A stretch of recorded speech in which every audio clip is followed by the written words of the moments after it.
오늘 10월 마지막 주 하나님께서 특별히 또 저희들에게 주시는 말씀 함께 기대하면서 말씀 읽고 그리고 말씀 듣는 시간 가지기 원합니다.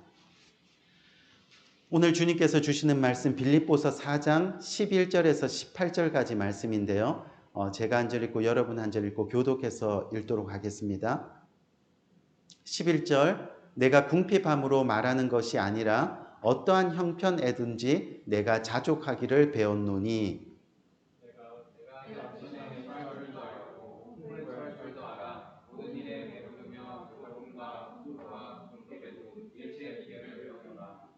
내게 능력 주시는 자 안에서 내가 모든 것을 할 수 있느니라.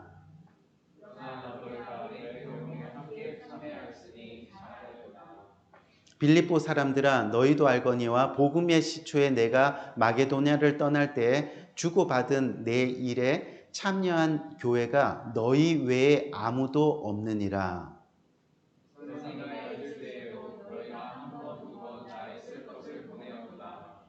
내가 선물을 구함이 아니요 오직 너에게 유익하도록 과실이 번성하기를 구함이라.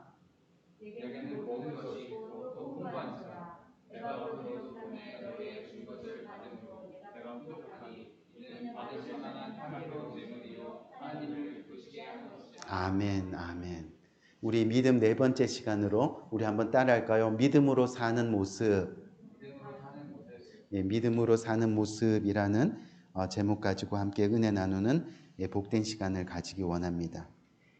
계속해서 믿음에 대한 것을 여러분들에게 말씀드리는데 이 믿음에 대한 어떤 정의를 내리는 것이 아니라 믿음과 함께 우리가 살아가는 믿음의 흔적, 또 믿음의 증거, 그리고 믿음으로 사는 모습, 실질적인 믿음의 모습을 여러분들과 함께 나누는 귀한 시간을 가지는데요. 여러분들 혹시 미국 오디션 프로그램 중에서 America's Got Talent라는 프로그램 잘 아시죠? 전세적으로 굉장히 유명한 프로그램인데 이 America's Got Talent에 나와서 많은 이 사람들이 스타가 되기를 꿈꾸고 그렇게 자신의 꿈을 펼치는 그런 무대입니다. 그런데 계속해서 예선을 통해서 마지막 생방송인 파이널까지, 결승전까지 올라가는 그런 프로그램인데 여기에 중간에 너무 탤런트가 많이 있기 때문에 예선을 거치지 않고 바로 결승으로 가게 하는 그런 특별 제도가 있는데 그게 바로 골든 부저입니다. 심사위원들이 그 골든 부저를 누르면 거기에 참여한 예선에 참여한 자들이 바로 결승으로 올라가는. 근데 이 아메리칸 갓 탤런트에서 나와서 골든 부저를 얻고 생방송 결승에 바로 출전 자격을 얻은 많은 사람들 중에 제인 마지스키라는 이런 사람이 있습니다. 이 여자인데요. 싱어입니다. 근데 그녀가 이 아메리카스 갓 탤런트에 출연했을 때 그녀는 이미 온몸에 암세포가 다 퍼져 있는 상태였습니다. 의사 말로는 살 수 있는 확률이 2%밖에 안 된다고 그렇게 이야기했습니다. 하지만 그녀가 무대 위에서 남긴 말이 많은 사람들의 감동을 일으켰습니다. 마음을 움직이기 시작했습니다. 2% is not 0%. 2% is something. How amazing it is. 무슨 얘기예요? 살 확률이 2%라는 것은 0%가 아니라는 겁니다. 2%는 아직 뭔가 할 수 있는 기회가 있다는 그런 이야기입니다. 이것이 얼마나 놀라운 사실이냐 하며 그녀는 기뻐했습니다. 그리고 자신의 인생을 담은 노래 바로 It's OK라는 노래를 그 무대에서 불렀는데요. 우리 잠깐 한 1분 정도 되는 영상인데 한번 그 영상을 보도록 합시다.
우리 짧은 영상인데 혹시 관심 있는 분은 제인 마즈스키라고 이렇게 유튜브에 치시면 이렇게 풀 영상을 볼 수 있습니다. 이제 몇 개월 후에 죽음을 앞둔 이 제인에게는요, 하루하루가 소중했다라고 합니다. 비록 죽음을 앞둔 고통 가운데 있지만 It's okay입니다. 그래서 가능하면 가족들의 손을 놓지 않았습니다. 몇 달 후면 만지고 싶어도 못 만지게 되니까요. 가능하면 가족들과 사랑하는 사람들의 얼굴을 바라보면서 그렇게 잠이 들었다고 합니다. 몇 달 후면 보고 싶어도 볼 수 없을 테니까요. 또 가능하면 주위 사람들에게, 또 만나는 사람들에게, 의사 선생님께, 또 간호사들에게, 그리고 친구와 가족들에게 사랑한다, 고맙다 라는 말을 계속했다고 합니다. 몇 달 후면 더 이상 자신의 마음을 전달할 수 없게 되니까요. 그녀는 또 이렇게 이야기했습니다. 이 결혼해서 평생 머리카락 팥뿌리가 되고, 이건 제가 애드한 건데, 얼굴에 주름이 가득할 때까지 오래 살고 싶다고, 하지만 그 뜻을 이루지 못하고 31살에 죽음을 맞이합니다. 이 죽음을 앞에 두고 그녀는 마지막으로 이렇게 인사를 하는데요. 지금까지의 생명에도 It's okay. 인생이 힘들고 어렵다고 생각하지 말고 It's okay. 주어진 삶이 어떠하든지 It's okay. 사랑하며 그렇게 사세요.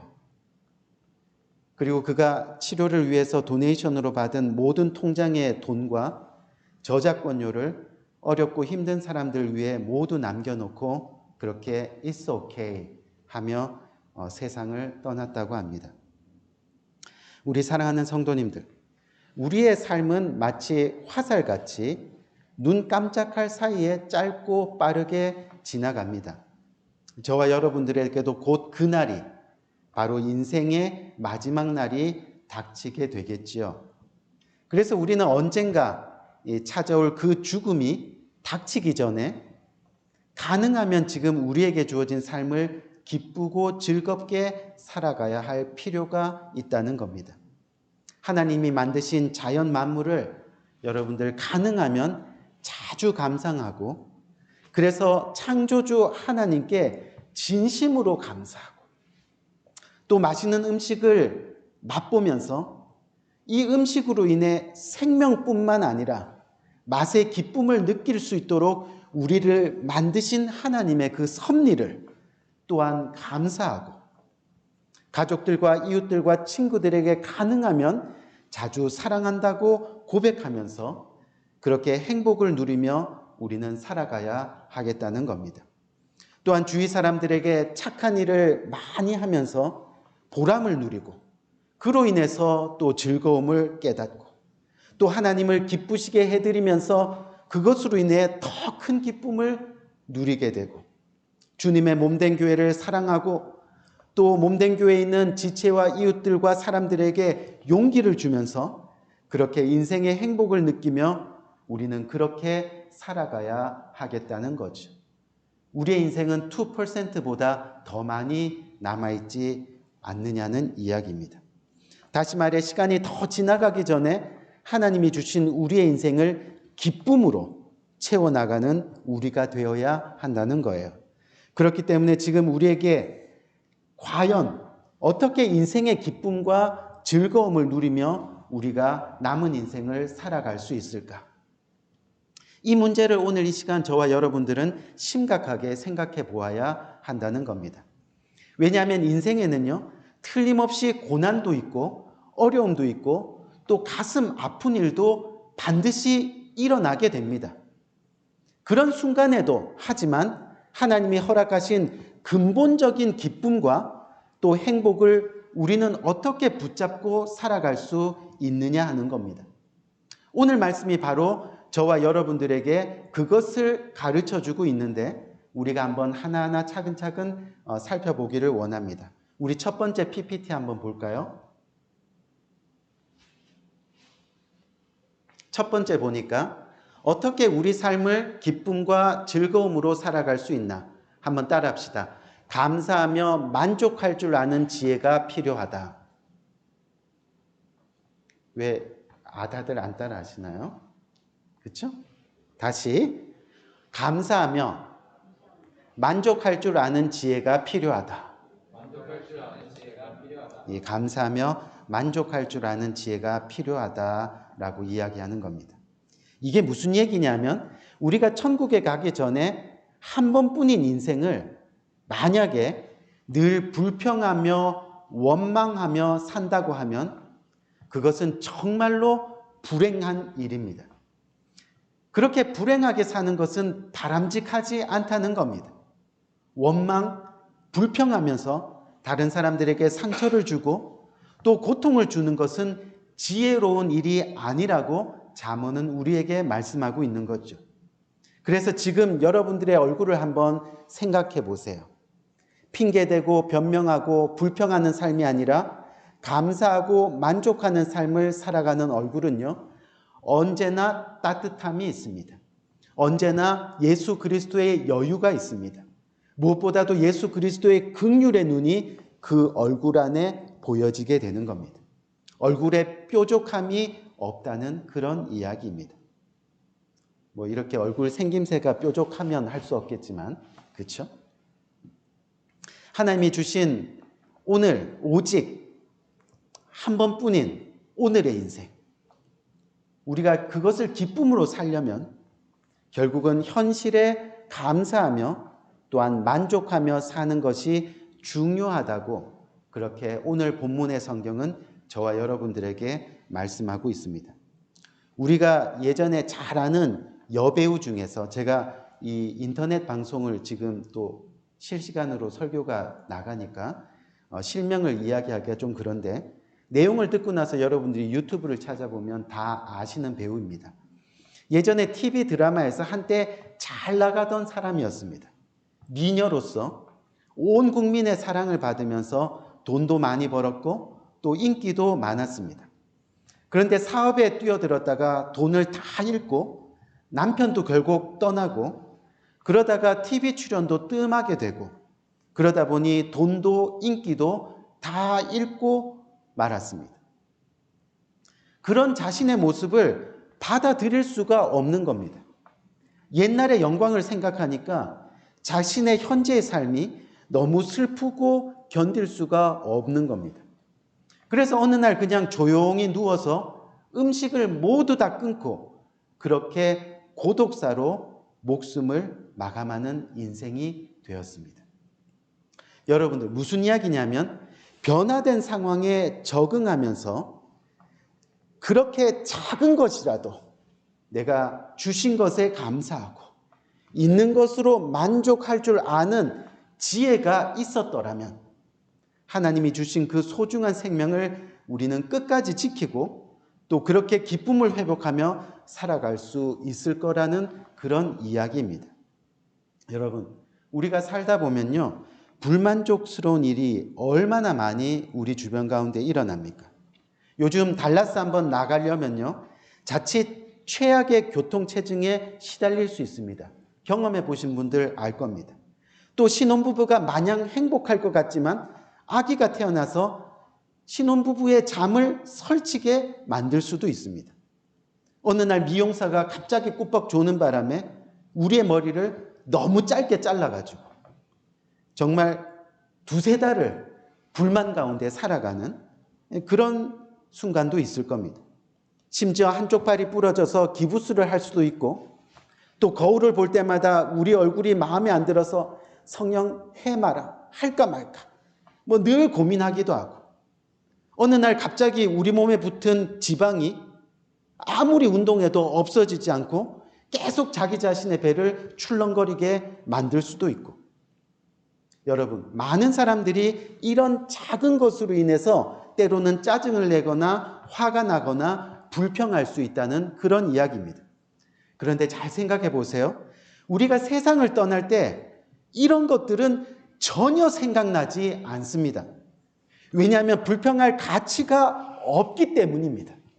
다시 말해 우리는 정말 불평할 가치조차 없는 그것들에 여전히 살아가면서 불평하고 원망하며 살아가고 있다는 그런 이야기죠. 여기에 우리 신앙의 문제가 있다는 겁니다. 오늘 본문의 주인공, 우리가 잘 아는 사도 바울이죠.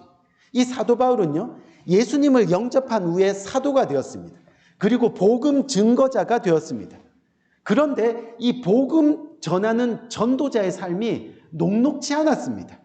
전도하다가 불신자들에게 잡혀서 매맞아 죽을 뻔한 일이 여러 번 있었고, 적들에게 잡혀서 돌에 맞아갖고 짐승처럼 버려진 적도 있었고, 전도하다가 죽을 뻔한 경우가 수십 차례, 감옥에 갇힌 것이 수차례, 사람들에게 모함을 받은 것도 셀 수 없을 정도로 많이 있었다는 거죠. 게다가 사도가 된 후로 그는 늘 경제적으로 어려움이 있었습니다. 또 70평생을 결혼도 하지 못하고 그렇게 외롭게 살았습니다. 몸에 질병이 있어서 늘 고통 가운데 살게 되었습니다.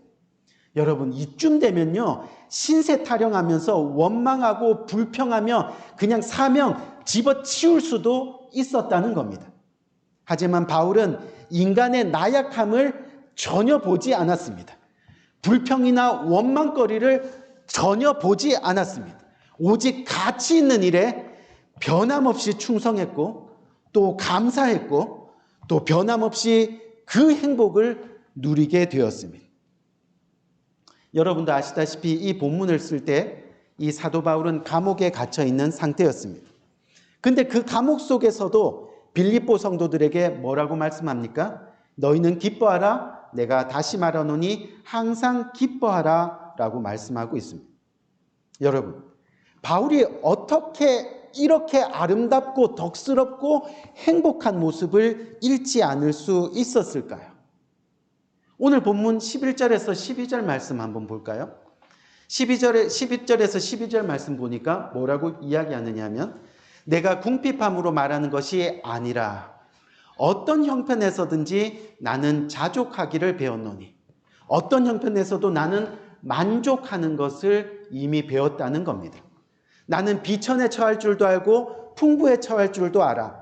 모든 일 곧 배부름과 배고픔과 풍부와 궁핍에도 처할 줄 아는 일체의 비결을 배웠노라 라고 그렇게 고백합니다. 이게 무슨 뜻이냐면 어떤 형편에서든지 스스로 만족하는 법을 배웠던 것입니다. 가난에 처해도 만족할 줄 알고, 풍성에 처해도 만족할 수 있고, 고난을 받을 때에도 만족할 줄 알았고, 슬프고 괴로울 때도 적응하며 만족하는 법을 배워나갔다는 그런 이야기입니다. 바울은 자기 인생이 감옥에 있을 때나 사람들로부터 인기를 받을 때나 항상 만족하는 그 믿음을 배웠기 때문에 그는 쉽게 좌절하지 않았다는 거죠. 쉽게 기쁨을 잃지 않았다는 겁니다. 그러면서 오늘 13절 한번 볼까요? 13절에 우리가 잘 아는 말씀 뭐라고 고백해요? 내게 능력 주시는 자 안에서 내가 모든 것을 할 수 있느니라. 아멘. I can do everything through him, Jesus Christ. 누구예요 그분이? Gives me strength. 힘을 주신, 능력을 주신. 다시 말해 이 모든 일이 가능한 것은, 그 지혜의 근본은, 만족을 배울 수 있는 그 지혜의 근본은 뭐라고요? 어떤 형편에 처하든지 내게 능력 주시는 하나님이 계시니. 아멘. 그 하나님이 계시니. 즉 모든 기쁨과 모든 만족과 모든 평안의 능력은 바로 하나님으로부터 온다는 것을 깨달은 겁니다. 그래서 하나님을 진정으로 만난 사람, 하나님을 진심으로 믿는 믿음의 모습에는 만족함이 있더라는 겁니다. 기쁨이 있더라는 겁니다. 다시 말해 불평이 없고 원망이 없고 핑계와 변명이 없고 남 탓이 없고 만족의 모습, 기쁨의 모습만이 있더라는 그런 이야기죠. 여러분, 쉬운 예를 한번 들어볼까요? 여러분, 어떤 사람이 이 결혼을 했는데 이 결혼한 그 가정을 이렇게 살펴보니까 어떤 가정은 결혼해서 서로 상대방에게 맞추어 가면서 상대방에게 잘 적응하면서 그렇게 살아가려고 노력하는 이 가정이 있습니다. 그런데 그런 가정은 대체로 결혼 생활이 끝까지 갑니다. 그리고 대체로 그런 가정은 평온합니다. 서로를 존중하기 때문이죠. 하지만 어떤 사람은요, 어떤 사람의 가정을 보면 결혼 후에 무조건 나에게 맞춰달라고. 나 그거 싫어. 이렇게 맞춰줘. 나. 그러다 보니 상대방도 뭐예요? 나도 이렇게 맞춰줘. 서로 자기 자신에게 맞춰달라고 그렇게 요구하는 사람들이 있습니다. 그래야 본인이 만족하겠다는 겁니다. 이렇게 해야지. 저렇게 해야지. 그런데 그런 가정은 대체로 싸움이 너무 자주 일어나는 겁니다. 여러분, 무슨 이야기냐면 신앙생활도 마찬가지라는 거예요. 뭐예요? 나를 십자가에 그리고 영적인 환경에 맞춰 나가는 모습이 바로 믿음 생활, 신앙 생활이라는 그런 이야기입니다. 그러다 보면 거기에 기쁨이 있고 그러다 보면 그 십자가에 즐거움이 있는 겁니다. 천국 백성으로 변화되는 만족이 있게 되는 거예요. 우리가 신앙생활, 믿음 생활이 힘든 이유가 바로 여기에 있는 거죠. 내가 살아서 아직 십자가를 따를 생각이 없거든요. 영적인 환경에 나를 맞춰서 생활할 마음이 별로 없거든요. 여전히 내 생각대로 교회는 이래야 되고 성도는 내 생각대로 저래야 되고 그러니 말씀과 계속 부딪히는 겁니다. 믿음이 자라나지 않는 겁니다. 그러다 보니 신앙생활이 행복하지도 않고 만족스럽지도 못하다는 그런 이야기죠. 나의 외모, 나의 능력, 나의 실력, 나의 형편, 그 어떤 것에도 하나님의 선물이라고 믿고 원망 대신 감사할 수 있고 불평을 터뜨리기보다는 만족할 수 있는 믿음을 가질 수 있는 지혜가 그래서 저와 여러분들에게 필요하다는 겁니다. 그 사도 바울은 바로 그 지혜를 이미 배웠기 때문에 누구로부터요? 하나님으로부터. 예수님이 그 키가 되는 거죠. 우리 두 번째 한번 살펴봅시다. 우리 두 번째, 우리 어떻게 우리 삶을 기쁨과 즐거움으로 살아갈 수 있을까? 그리스도 안에서요. 이 두 번째가 뭐냐면 고단한 인생들에게 용기를 주며 사는 것입니다. 고단한 인생들에게 용기를 주며 사는 것. 다른 말로 간단하게 이야기하면 사랑을 베푸는 일이라는 거죠. 오늘 성경이 바로 그것을 가르칩니다. 오늘 본문 14절에서 16절을 보면 우리 한번 볼까요? 뭐라고 말씀하냐면 그러나 너희가 내 괴로움에 함께 참여하였으니 잘하였도다. 빌립보 사람들아 너희도 알거니와 복음의 시초에 내가 마게도냐를 떠날 때 주고받는 내 일에 참여한 교회가 너희 교회 외에 아무도 없느니라. 빌립보 교회만이 온전히 사도 바울을 지금 돕고 있다는 거죠. 데살로니가에 있을 때도 너희가 한 번뿐 아니라 두 번이나 나의 쓸 것을 보내었도다. 그렇게 말씀하고 있습니다. 빌립보 교인들이요, 바로 사도 바울이 선교를 시작한 때 헌금을 걷어서 보냈습니다. 그것도 한 번이 아니라 두 번씩이나 헌금을 모아 바울에게 주었습니다. 근데 그 행위가 한마디로 이야기하면 사랑이었습니다.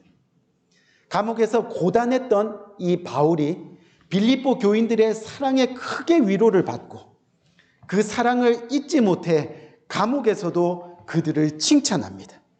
그리고 그 사랑 때문에 감옥에서도 복음의 사명을 지금 감당하고 있다는 겁니다. 16년 전에 사랑의 빚진 교회가 세워졌습니다. 개척교회 목사님들이, 목회자들이 그렇듯이 저희 가정도 3년 넘게 생활비가 없었습니다. 하지만 사랑으로 감사함으로 복음의 사명을 오늘까지 계속해 나가고 있습니다. 어떻게요? 최선을 다해 사랑으로 부족한 저희 가정을 섬겨주시는 성도님들이 계셔서 가능했습니다. 때마다 철마다 수시로 변함없이 지금까지 베풀고 섬겨주셨습니다. 그래서 저는 사랑의 빛이 많은 사람입니다. 그래서 교회 이름도 아마 사랑의 빚진 교회가 되었는지도 모릅니다. 사도 바울은 이 빌립보 성도들에게 2번 헌금을 받았다고 되어 있는데 저는 지금까지 셀 수가 없을 정도로 많은 사랑을 받았습니다. 결국 성도님들의 사랑으로 저는 용기를 얻고 또 용기를 얻어 복음을 담대히 전하는 저의 모습을 통해 성도님들 또한 용기를 얻게 되는 겁니다. 이것이 서로 기쁨이 되고 이것이 서로의 위로가 되었습니다. 고단한 인생들에게 피차 용기를 주며 사는 것, 이것이 결국은 우리 삶을 기쁘게 살아가도록 하는 믿음의 모습이라는 겁니다. 그것이 바로 복음이고 그것이 바로 사랑입니다. 이런 사랑이 있기에 강팍한 세상에서도 우리는 그래도 세상은 살아갈 만하다라고 고백하게 되는 거죠. 특히 우리가 이 땅에서 용기를 얻고요, 감사하며 살 수 있는 것은 무엇보다도 하나님이 우리에게 베푸신 사랑이 있기 때문이라는 것을 우리는 지혜롭게 기억해야 합니다. 하나님은 우리를 사랑하시되 우리의 허물을 감마 안아주셨습니다. 우리의 잘못을 지적하시기보다는 돌이킬 때까지 기다려주셨습니다. 우리의 약점을 알고 공격하는 것이 아니라 그 약점을 감싸주십니다. 그리고 그의 아들 예수 그리스도를 통해 우리 죄를 십자가로 사해 주셨습니다. 그래서 두려움으로 하나님의 심판대를 기다리는 우리가 예수 그리스도의 십자가 사랑을 통해서 당당하게 구원의 자녀로 우리는 설 수 있게 되었다는 겁니다. 주님의 사랑으로 우리가 용기를 얻었고 그 사랑에 감동하며 새롭게 변해가고 있습니다. 그렇게 새로워진 그 모든 원인이 하나님의 사랑 때문이라는 거죠. 우리가 기쁘고 즐겁게 살 수 있는 충분한 이유가 바로 이것입니다. 우리 사랑하는 성도님들, 저와 여러분들은요, 그리스도인입니다. 그렇죠? 무슨 말이냐면 사랑하며 사랑을 베풀며 그렇게 이 땅을 살아가야 하는 사람이라는 그런 이야기죠. 그래서 잠시 사는 우리의 인생 동안 부디 사랑하며 삽시다. 사랑함으로 서로 용기를 주는 존재가 됩시다. 늘 말씀드리지만 사랑으로 행한 것만이 영원히 남게 되는 거죠. 그리고 그것이 바로 믿음이 있는 사람들의 진정한 삶의 모습, 바로 믿음의 모습이 될 수 있다는 거죠. 마지막 세 번째, 우리 세 번째는 짧게 말씀드리겠습니다. 왜냐하면 정말 여러 번 여러분들에게 이 말씀드린 내용이기 때문에 이 뭐냐면 예수 그리스도 안에서 우리가 어떻게 우리 삶을 기쁨과 또 즐거움으로 살아갈 수 있는가. 세 번째 한번 볼까요? 바로 세 번째가 하나님께 인색하지 마십시오입니다. 하나님께 인색하지 마십시오. 무슨 얘기냐면 오늘 본문 17절과 18절 말씀 한번 봅시다. 연달아서 17절과 18절 말씀을 보니까 내가 선물을 구함이 아니요 오직 너희에게 유익하도록 풍성한 열매를 구함이라. 내게는 모든 것이 있고 또 풍부한지라. 에바브로 디도 편에 너희가 준 것을 받음으로 내가 풍족하니 이는 받으실 만한 향기로운 제물이요 하나님을 기쁘시게 한 것이라. 이렇게 말씀하고 있습니다. 빌립보 교인들은 여러분 사실은 대체적으로 가난했습니다. 하지만 사도 바울의 선교와 목회를 위해서 헌금을 모아 드렸는데 그것은 하나님을 기쁘시게 한 것이라 성경은 말씀하고 있습니다. 사실 목회하다 보니까요, 헌금을 드릴 때 부담이 돼서 교회에 못 나오겠다고 하는 사람들도 보게 됩니다. 또 헌금 시간만 없으면 참 교회 다니기 좋을 텐데 하고 말하는 사람들도 저는 보게 됐습니다. 하지만 오늘 말씀은 분명히 우리에게 말씀하시잖아요. 어떻게 해요? 헌금은 하나님을 기쁘시게 하는 향기로운 제물이라, 그리고 향기로운 희생이라 라고요. 우리가 잘 아는 고린도후서 9장 5절에서 7절 말씀 한번 봅시다. 너무 잘 아는 말씀이죠. 뭐라고 되어 있어요? 그러므로 내가 이 형제들로 먼저 너에게 가서 너희에게 전에 약속한 헌금을 미리 준비하게 하도록 권면하는 것이 필요한 줄 생각하노니 이렇게 준비하여야 참 헌금답고 억지가 아니니라. 이것이 곧 적게 심은 자는 적게 거두고 많이 심은 자는 많이 거둔다 하는 말이로다. 각각 그 마음에 정한 대로 할 것이요 인색함으로나 억지로 하지 말지니 하나님은 즐겨내는 자를 어떻게 하신다고요? 사랑하시느니라 라고 말씀하고 있습니다. 그러면서 11절 말씀 연달아 한번 볼까요? 11절 말씀에는 너희가 모든 일에 넉넉하여 너그럽게 헌금을 함은 그들이 우리로 말미암아 하나님께 감사하게 하는 것이니라. 아멘. 하나님의 몸된 교회를 세우는 데는 반드시 헌신이 있어야 하는데 그것이 바로 믿음의 모습, 헌금이라는 겁니다. 하나님께 대한 온전한 헌신이 바로 우리의 욕심과 우리의 세상이 마음에서 깨어져 그 결과로 나오는 것. 그것이 바로 헌신, 희생, 헌금이라는 겁니다. 그것이 하나님께 감사하는 진정한 믿음의 모습이라 성경은 가르치고 있는 겁니다. 믿음이 있는 사람만이 헌금할 수 있습니다. 결국 하늘에 보물을 쌓는 것, 그것이 우리의 장래에도 좋을 뿐 아니라 하나님이 기뻐하시는 하나님의 뜻이라고 오늘 성경은 저와 여러분들에게 가르치고 있는 거죠. 우리 사랑하는 성도님들, 하나님께 드리는 것에 인색하지 마세요. 기쁨으로 드리고 힘껏 드리고 그래서 기쁨으로 쓰임받기를 기대하시는 저와 여러분들의 인생이 되기를 바랍니다. 그것이 바로 믿음이고 우리가 변화되어야 할 믿음의 모습입니다. 결국 그것이 천국을 바로 하나님 나라를 인정하는 믿음의 모습이 된다는 거죠. 결국 우리의 삶은 하나님이 주신 선물입니다. 그렇게 이 인생 즐겁게 살아야 됩니다. 기쁘게 살아야 됩니다. 어떻게 해요?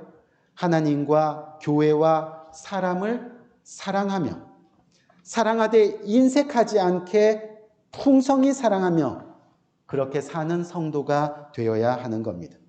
그럴 때 우리의 인생은 진정한 기쁨으로 하나님 앞에 당당히 서는 인생이 될 수 있다는 거죠.